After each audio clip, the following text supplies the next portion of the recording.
Hi everyone, this week we're going to study the standardized and alternative assessments for ELLs. The objectives for this session this week is that you will understand formal and informal and alternative methods of assessment and evaluation to serve both the language acquisition and the content mastery needs of ELLs. So basically, again, this week we're going to be talking about alternative methods of assessment than relying on the standardized forms of assessment. Okay. Before we get into that, I'd like to talk about the process that ELLs go through in order to get placed into the ESOL program. A lot of it obviously includes assessment, but basically listing out for you the steps that an ELL goes through in order to get placed into the ESOL program. So this new student registers for school. Every student that registers for the school is given a home language survey to complete or to be completed by the parent or the guardian. And on that home language survey, there are 3 questions that are asked. Is the language other than English used in the home? Did the student have a first language other than English? And does the student most frequently speak a language other than English? And if the student's parents or guardian answers yes to any of these questions, then what happens is that the student is given an oral and written language proficiency test to try and gauge how much English the student knows. Okay, so based on that test, there's a cutoff score. So if the student performs above the cutoff score, they will not be placed in the ESOL program. If the student performs below the cutoff score, depending on how much below that cutoff score, the student's ESOL level is determined, and then the student starts the process of receiving the ESOL services, right? Or at least the ELL student is entitled to the ESOL services. But before any sort of services are given, a meeting is arranged with the parents and the guardians to explain the ESOL program and also the ESOL services that the child will be getting. And together, very similar to the way that it happens with the ESE program, the group comes together to identify a plan for the student, and this plan is called the LEPSEP, right? LEPSEP folder. This is something you might have read this week in your reading. Okay, so teachers are informed about the student's ESOL classification once that meeting has gone through. Again, in that meeting, the parents have to agree. If they don't agree that the student receives ESOL services, then that student is not allowed to be provided with those services. Okay, so the parents do play a really important role in that. And usually the teacher is included in that meeting, right? So the teacher will be informed about the student's ESOL classification and is responsible for executing that sort of the services and the progress that were denoted in that LEPSEP folder. Okay, the ELL student will be assessed annually on the constructs of language proficiency, right? Speaking, listening, reading, writing, comprehension, and also reading and mathematics in grades 3 through 8. Here is a table that sets out for you the purposes for ELL students' assessment, right, at each level of the ESOL program. So remember, they have to be identified and placed, then their progress is monitored, the accountability is taken, meaning that the scores on their tests is taken and verified to figure out how they are doing in terms of helping the student progress. Assessment data is also used for reclassification out of the program or to a new level, and then also it's used to evaluate how effective the program is. And then you can see that the types of measures are listed here for you at each one of these levels. Remember that the home language survey is used for identification. Monitoring progress uses classroom assessments, right, those informal sort of assessments that the teacher makes. Accountability, notice that you have the very big standardized test here, FCAT, SELA. SELA is currently the State English Language Proficiency Test, but I think that will be changing pretty soon. And then the reclassification, they use GPA, among other things, to figure out if the student should be placed in a higher level in that program or exited. And then some of the accountability measures that were sort of used here, the FCAT, the SELA, these are used also for the program evaluation. So up until now, we've been talking about the problematic aspects of assessments, of tests, and mainly standardized tests is what we've been referring to, right? And so just to summarize some of those concerns that we've been talking about so far, is to think about the purpose of the test being given, right? And who the test has been designed for. Usually, these tests will be designed with a norming population, and usually that norming population is monolingual, and so it presents a problem for ELLs. Think about if the test aligns with the curriculum, right? Or is the test so different to what the students are normally learning that the teachers have to teach to the test? And whether only one test should be used for high-stakes decisions. In this case, the FCAT really does have a lot of consequences tied to it if students don't perform well on that one test. And then the same question could be asked about using one test to evaluate a program, the teachers, the administrators, right? And is one piece of evidence of what a student can do enough? Here are some consequences for ELLs of inappropriate tests, or of making inappropriate inferences from test scores, or relying on one or two or a few tests rather than a whole assessment of multiple points across the timeline. So, the invalid classification and reclassification of the student. You also sort of enhance barriers to learning and educational progress. The gap is going to widen between your English language learner students and those students who speak English. And really that has been a crisis in the education system with regards to English language learners. There's this very large gap that we see, and it's very difficult, or it's been a number of years that gap has not decreased, right? In fact, it continues to increase. That there's something that we're not doing for our ELLs, or the way in which we test them or assess them, that is helping them make the progress they need to make to close that gap. And what's most serious about all of this is that the consequences of bad testing, inappropriate inferencing from test scores, what ends up happening is that you promote an undereducated generation of youth. These students, these English language learners, are tracked into lower paying jobs. Many of them don't aspire to go into college or to doing any further education. And they end up being susceptible to the negative consequences of being marginalized in society, including not being able to be successful in getting jobs where they can make more money or get promoted, and that obviously affects everything else around them. So this is why, again, just trying to bring you to a larger picture of why this is such a problem and why we should be so concerned about this. So this is the main question that we're dealing with this week, right? The current paradox of testing in ELLs is that if ELLs are not included in the statewide high-stakes testing and accountability programs, schools will likely ignore their needs. But when ELLs are included, their test scores are invalid but used in harmful ways. Are there other ways that schools could be held accountable for addressing the needs of their ELL students without having to rely on problematic high-stakes tests? Okay, so we're going to really focus on that question. Are there other ways that schools could be held accountable for addressing the needs of ELL students? And that's what we're going to talk about today. What are the other ways that students can be tested to make sure that, in fact, we are getting a better snapshot of what they can do? We are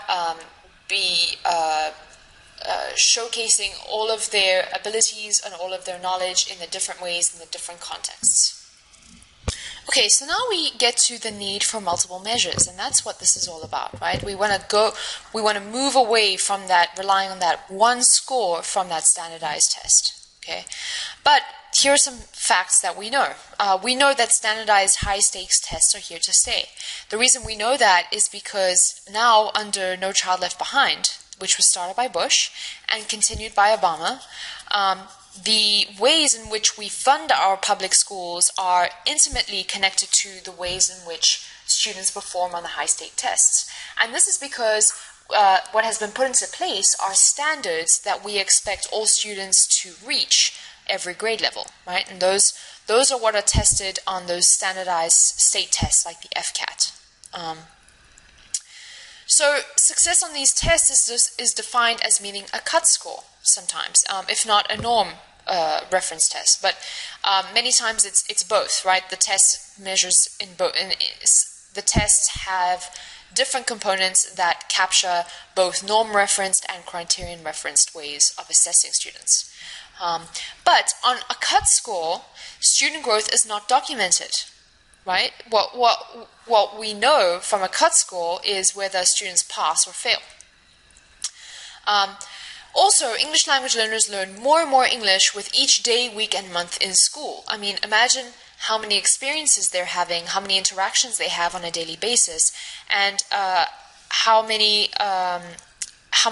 new vocabulary terms they learn, for example, with just exposure to one day's worth of interactions. Okay, so we know that ELLs are learning more and more English every single day, even if they are in scholastic programs that are not as successful or as high quality as we would like.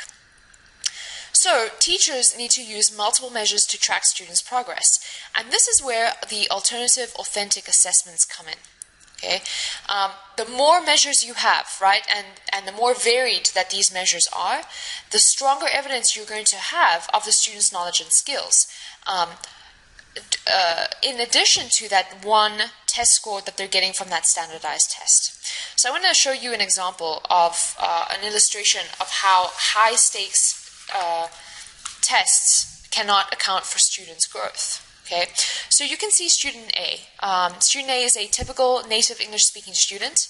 The student began in 4th grade at around grade level, right? You can see that student began about here.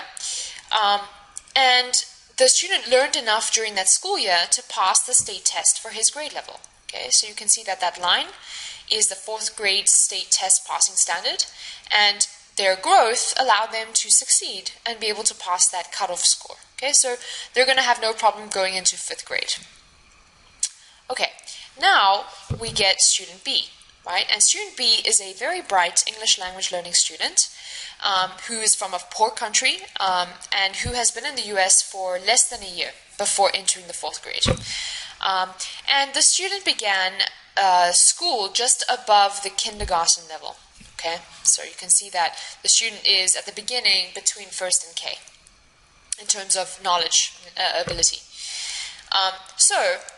If we look at the student's growth in that 1 year that they were in 4th grade, we can see that she made over 2 years worth of growth in the 4th grade. Okay, a lot more than double of student A in terms of growth. However, notice that the growth falls short of the cutoff score. Okay, so in the eyes of the test, this student failed, whereas student A passed. So student B is deemed a failure, along with her teacher, by the way, right? The teacher is also considered a failure because he or she did not have a passing student, right? Whereas the student's classmate, student A, even though the student had significantly less growth in that same period, that student is deemed a success, right? So we can see here, growth equals failure, growth equals success. And this is really what's not fair when it comes to English language learners who are making those astounding growth every year, right? They really do have a lot to learn to catch up to their peers, not only in English, but in the grade level content. And this is the problematic aspect that we are dealing with, and what I want to cover with you today to try and help you combat this phenomenon once you are teachers in the public schools or in the school system.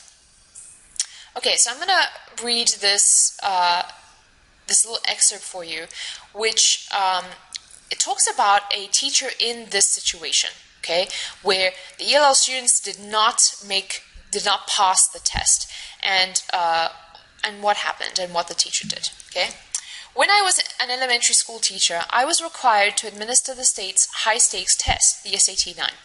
It would be something like the FCAT in Florida. In English, to my second grade students, all of whom were ELLs. Their scores were not very high.